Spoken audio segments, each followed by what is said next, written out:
an easy guide for Asus AXE 11,000 Zen Wi-Fi setup. Stuck with the Asus AXE 11,000 Zen Wi-Fi setup?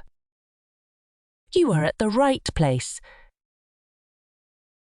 Firstly, plug in your Asus AXE 11,000 Zen router. While turned on, it shows a solid blue light. Firstly, connect your device to the router's network. Now, open a web browser and type the router asus.com in the URL bar.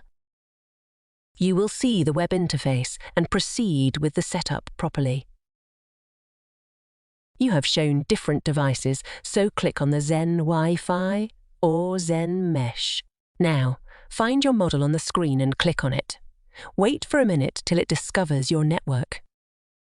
Once the ISP settings are detected by the router, you can configure the router. You need to set up the network name and password along with the login credentials.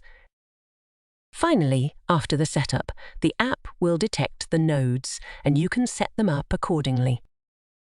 Thank you for watching.